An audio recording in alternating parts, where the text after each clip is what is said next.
તો રાજ્યમાં 6 દિવસ તાપમાન યથાવત રહેશે। ઠંડીને લઈને હવામાન વિભાગે આગાહી કરી છે। આગામી 6 દિવસ હવામાન શુષ્ક રહેવાનું અનુમાન કર્યું છે। આગામી 6 દિવસ વરસાદની કોઈ સંભાવના નથી। સૌથી નીચું તાપમાન અમરેલીમાં 9.6 ડિગ્રી જેટલું નોંધાયું છે। તો અમદાવાદમાં લઘુત્તમ તાપમાન 14 ડિગ્રી આસપાસ રહેવાની સંભાવનાઓ છે। उत्तर पश्चिम थी उत्तर दिशा तरफ पवननी दिशा रहवानी शक्यताओ छे। नलियानुं लघुत्तम तापमान 11.2 डिग्री नोंधायुं छे। 25 जनवरी तक इसमें मौसम आमतौर पर शुष्क रहने का पूर्वानुमान आज दिया गया है और जो लघुत्तम तापमान है इसमें कोई बड़ा बदलाव नहीं रहेगा, मतलब 1 से 2 डिग्री सेंटीग्रेड का अंदर ही रहेगा, ये चेंज रहेगा। अहमदाबाद का जो फोरकास्ट है मेनली क्लियर स्काई रहेगा आज, और जो लघुत्तम तापमान है 14 डिग्री सेंटीग्रेड के आसपास रहने का पूर्वानुमान आज दिया गया है। कोस्टल में जो पवन का दिशा रहेगा इसमें उत्तर पश्चिम से उत्तर दिशा से पवन चलने का पूर्वानुमान है, और जो स्पीड रहेगा 15 से 20 नॉट की विंड स्पीड रहेगी। कोस्टल क्षेत्र हमारा गुजरात का जो तटीय क्षेत्र है, उत्तर दक्षिण गुजरात तटीय क्षेत्र के लिए आज का जो लघुत्तम तापमान सबसे कम तापमान रिकॉर्ड हुआ है अमरेली में है, वो है 9.6 डिग्री सेंटीग्रेड, जो सामान्य से 2.2 डिग्री सेंटीग्रेड नीचे है। जूनागढ़ना घेड़ विस्ताરના ખેડૂતોમાં હાલ રોષનો માહોલ છે। તેની પાછળનું કારણ છે કે આ વિસ્તારના વિકાસ માટે 1800 કરોડનું પેકેજ જાહેર કરાયું હતું, તે માત્ર કાગળ સુધી જ સીમિત જોવા મળી રહ્યું છે।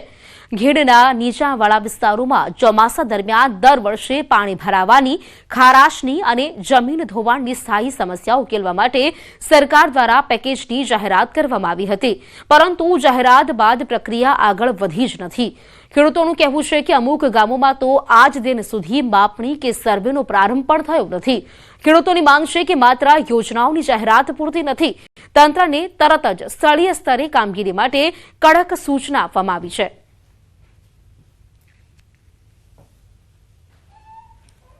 એક તબક્કો પૂર્ણ થઈ ગયો છે, છતાં પણ ઘેડ વિસ્તારમાં જમીન ઉપર હજી સુધી કોઈ પણ કામગીરી કરવામાં આવી નથી, અને આ 1800 કરોડનું જે પેકેજ જાહેર કરવામાં આવ્યું છે એમાં માત્ર ને માત્ર સૈદ્ધાંતિક મંજૂરી મળી છે। હજી સુધી કોઈ પણ જાતની સરકાર દ્વારા વહીવટી મંજૂરી આપવામાં આવી નથી, કોઈ પણ જાતના ટેન્ડરની પ્રક્રિયા થઈ નથી।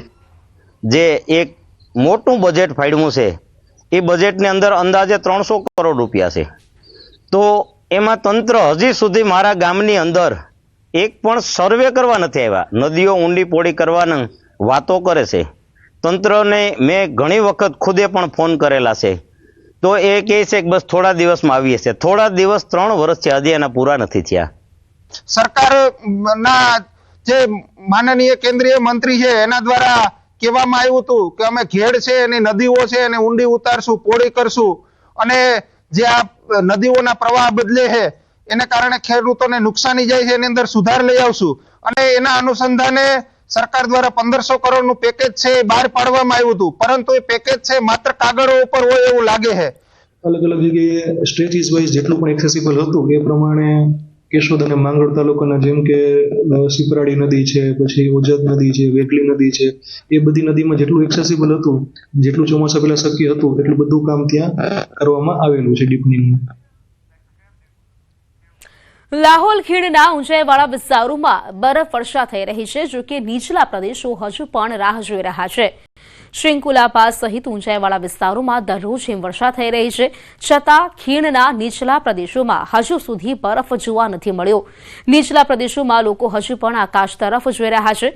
આ તરફ ઊંચાઈવાળા વિસ્તારોમાં હિમવર્ષાથી પ્રવાસીઓમાં બરફ જોવા માટે ઘણો ઉત્સાહ છે। દેશભરમાંથી હજારો પ્રવાસીઓ તેમના વાહનોમાં દારચા અને ઝાંસખાર સુમડો પહોંચી રહ્યા છે। અહીં પ્રવાસીઓ બરફમાં મસ્તી કરતા, સેલ્ફી લેતા અને આ સુંદર ક્ષણોને કેમેરામાં કેદ કરતા જોવા મળી રહ્યા છે। બીજી તરફ લાહોલ ખીણના નીચલા પ્રદેશોમાં હાલમાં હિમવર્ષા નથી થઈ રહી, પરંતુ તાપમાન સતત ઘટી રહ્યું છે। કડકડતી ઠંડીએ લોકોની મુશ્કેલીઓમાં વધારો કર્યો છે। નદીઓ, નાળાઓ અને કુદરતી ઝરણા થીજી ગયા છે, જેનાથી જનજીવન ખોરવાઈ ગયું છે।